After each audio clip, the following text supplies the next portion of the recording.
why is it okay to literally chase this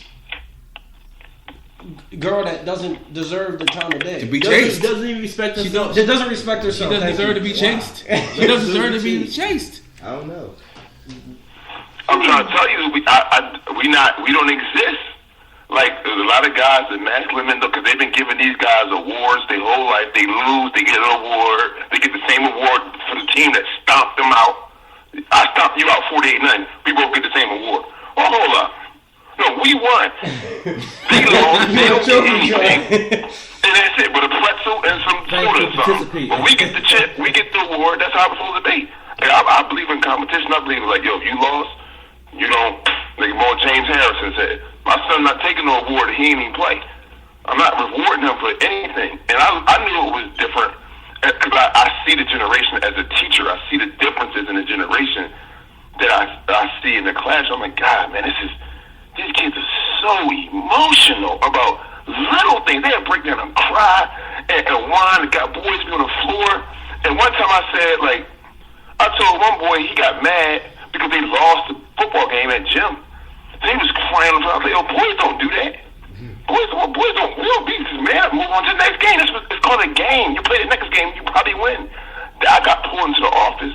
They're like, we don't want to say anything about what boys or girls do, because somebody heard me say it and they told on me. So I was like, yo, for real? I'm like, I was telling him like about life. Like, well, you gotta like, yo, play the next game. But they said don't speak on gender at all. Now I don't say nothing about it because I'm thinking like that's the way I was raised. It's like, I'm sorry. Well, you don't cry over no game after you lost. It's just gym. Like you crying over a game. Life is gonna be waiting for you. Gender, big time. We can't act like gender doesn't exist, man. I'm sorry. Like there's natural things. No, but that's what they said. Don't say nothing about that. They trying to accept same sex bathrooms. Yeah, I don't know how you guys do it in the schools, man. I don't know. So we need. I'm sorry. I'm gonna go ahead, Ash. So I think we need black fathers. Let's just drop that in there as a key. Mm-hmm. We need black fathers, but we need respect across the board. Like I think when we grew up, it was certain things we knew from our parents. Like I knew my mom did not play about school. You better go to school and do your work. If they have to call me while I'm at my job, you know, I'm on you. Like we didn't play with like the disrespect, you know, of each other, the disrespect of adults, no matter if they were white or black. And I think we took life, you know, a little seriously. I don't know if you experienced that in the school. Like the kids are so misguided. You like, you know, you 16, you might be 17, 18 next year. You don't know where your life is going. Like life is not, it's not a joke. You know, it's not a joke. As far as men, period, I feel like there's definitely a lack of like, do you know what you're supposed to be doing? As a man, as a boyfriend, as a even higher level, as a husband, there's a lot of confusion in there. I mean, sometimes you can only go as far as your parents, you know, will allow you to take you. Some people go further than their parents' expectations. I'm sorry. So all of that combined is like a recipe for disaster. Like a lot of these young guys, if you don't have a father or your father is like off his rocker, how good are you going to be? While you turn into a teenager, you go through puberty, you turn into somebody that's 18, you turn into somebody that's 28. You know, you don't even know what it is to be somebody's husband or boyfriend or to date people. You don't know. Time, if you're the only man in the household, you got to step up and find out what it means to be a man. It's like no excuses. No excuses. It really is none. Because it's like, if Frankie just was read my mind, because you have guys that didn't have that figure, and they came out to be decent men. Decent men. And I know guys that had 2-parent homes, and you come out to be a wingworm. You know what I'm saying? Like, you know, you're not even half the man. You know what I mean? So at some point, okay, you know, like we all, with exception of Francisco, we all work with children. Okay, so we all have to pay attention to a child's history. But at some point, you turn 18, you turn 20, you man up.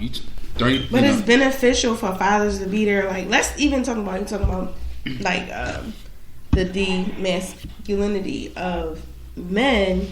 But let's just talk about like erasing the family unit. Like, people don't want to be families no more. Right. Like, we don't want to be like grow up and have marriage a family. Marriage is not. Yeah, marriage is like, what is that? Who brags about being married? And I've heard people my age say, now nobody I know. like, I don't know how to be married. People brag about being divorced. I see divorce parties going on. Yeah. And divorce parties. Yo, it's real talk, yo. You're watching, yo. Real talk. Like, do you want to be married? It's really going on, man. Yo, but or if you're not, do you know your role as a man in that household? I do want to clarify that. Like, I think a lot of times we assume that just because a father is in the household, that's the missing. That's all that's needed. No, you need a good father in the household. Like, right. Like you can't just be in the household. Yeah. Second that, you want to be in the household, but you ain't Drinking, neither. You ain't neither. Doing nothing, not work. You know what I mean?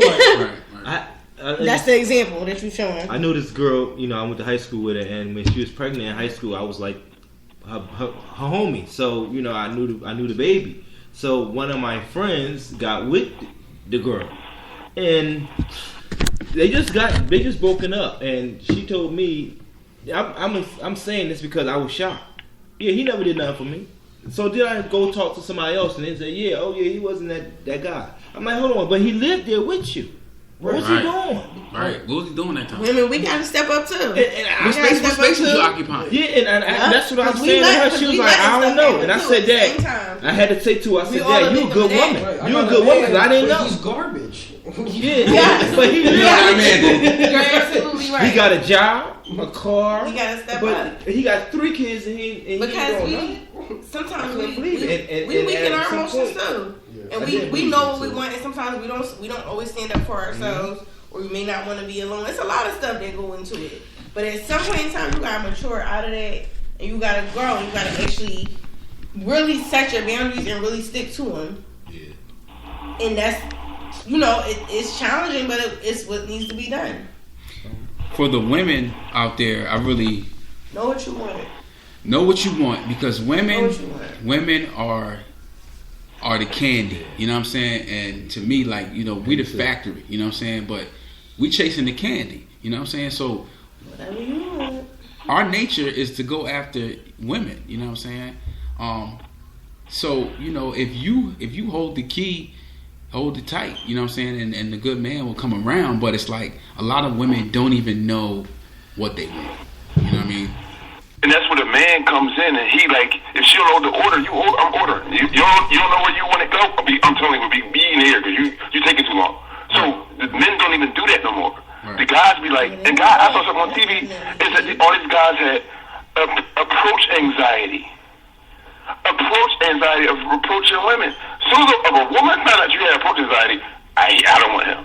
If they knew that you were scared to approach her, she would automatically go in her mind, I don't want him. He's not a protector. He's scared to come walk up to. Yeah. Scared to walk up to what? So that's the whole big. I learned 2 things in education that I was in a different generation.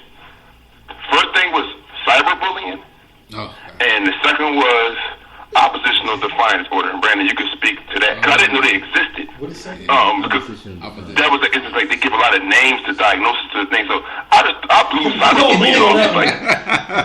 That was like some joke. Like somebody, if you were online, because when you're online, you could block anybody you want. So I'm thinking like, you're wilding. You've been people take cyberbullying serious. Kids are really killing themselves over that. I didn't know until I started hearing more and more stories. And you have trainings, and I'm like, people really killing themselves over this. I'm like, because I thought bullying to me was like, somebody take your lunch and smack you, open neck, respect you in the lunchroom and say, you come outside. I know. That's our bullying. That's our bullying. Oppositional defiant it is some bullshit. What does that mean? I do. That means that cyberbullying. Somebody gotta Google it right now and read the definition. Somebody go on their phone and Google oppositional defiant disorder and read the definition. Watch how you fall out your seat. Oppositional defiant. I'm like, what? This is disorder, and when I posted it on Facebook, someone people were like, yeah, it is disorder. You didn't know? I'm like, what? So I can use that at work? What do you need? Right, I'm not doing this. I want benefits and I want my check. we in a different generation, y'all. So certain things we grew up on. This is all it don't excuses exist no more. generation. So when you get exposed to something new, you're like, hold up. I didn't know this was a diagnosis. Someone that you can say this is a disorder for somebody. You define authority.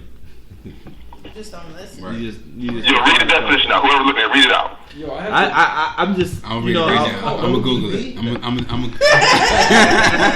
gonna read it out, yo. I'm gonna bring some of the coworkers, man. Lose their wits. All right, I'll look it up. Okay, so oppositional defiant disorder. This is from the Mayo Clinic, trusted source. I got a lot of stuff from this in grad school. Okay, so all right, even the best behaved children can be difficult and challenging at times. But if your child or teen has frequent or persistent patterns of anger, irritability, arguing, defiance, or vindictiveness toward you and other authority figures, he or she may be oppositional defiant disorder. As a parent, you don't have to go at it alone in trying to manage a child with ODD. Like I have this. All right, so let me see. And so does every child. Let me Symptoms. let me top into symptoms. Yeah, so symptoms of ODD. Okay, includes. Is my mom gonna do over? She raised me with ODD.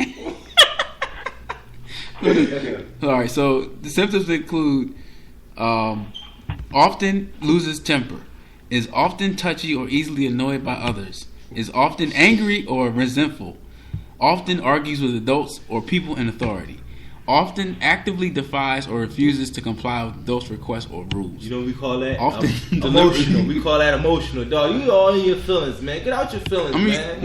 None of these things are outwardly You have anger issues. abnormal. Yeah. You're human. Yeah, That don't have too much structure around you because you disrespect adults. So it's just human. It's not a disorder. I can keep going. Often deliberately annoys people. Often blames others for his or her mistakes for their own behavior. Come on, man. This is just regular stuff. And people are getting medication for this. I'm sorry. You brought this live. Yo, imagine being at a teacher training and here he's like, hold up. So he don't like authority, so he's diagnosed. Oh, okay. So what are we doing? So now we're taking away responsibility away from children. They don't know how that's harming children. But I don't know, man. No, they do know. They do know. That is the pain. I don't know. What do y'all can chime in? Well, Armand, check this out. When you got hip to that, it was like what, 09? Yeah, it was like 2010 probably. I was like, what is this? Okay, how old is Young Thug? Like 22? Who? Young Thug. Probably 22, 23. Okay. The rapper? Yeah. Yeah. I don't know. Okay. So he I wouldn't know. Yeah, so he basically he would have been your student, is what I'm saying at that point. You know what I'm saying? So as what you just said is the result, the development, what's happening after we label these kids, after these behaviors manifest, after we're letting certain things slide. You know, look at the product. You know what I mean? Look at who our young adults are becoming. Mm-hmm. And no, not a straight shot at Young Thug. I don't know Young Thug. I know his music. Yo, I'm sorry. Like, I didn't mean to interrupt you, but clearly I interrupted you. Yeah, so good. It better be good. But no, like, just this whole mental disorder thing. Like, I mean, you guys are definitely in the field. I mean, you guys study this. You have a master's in it. You know, you deal with counseling. You deal with these mental issues. But like, just a normal person in this society, like, people are really getting that out based on mental disabilities. And whether it be, this one here, whether it be ADD, like, oh, I can't sit here and listen to what you're saying because I have ADHD, or whether it be I'm going to gun up this whole room because I have a mental disorder. Like, I'm sorry. Like, I don't understand why a mental disability gives you an excuse to literally do whatever you want and just wild out. Like, you know what I mean? Like, people that are mentally disabled almost get an excuse or a pass on just acting crazy. Yeah. Like, I murdered this person because I had temporary insanity. Like I realized these things. Like, I snapped out of it after I figured she was dead. Right. Like, I realize these things exist. Like, I mean, people do dedicate their lives to studying this, but like, it's way too easy for somebody to fake it. Like, it's just way too easy to give somebody an out. And well, that's exactly what it is. The kids have realized that they have an exit. yeah, I'm gonna act like this because I get away with it. Yeah. Or I'm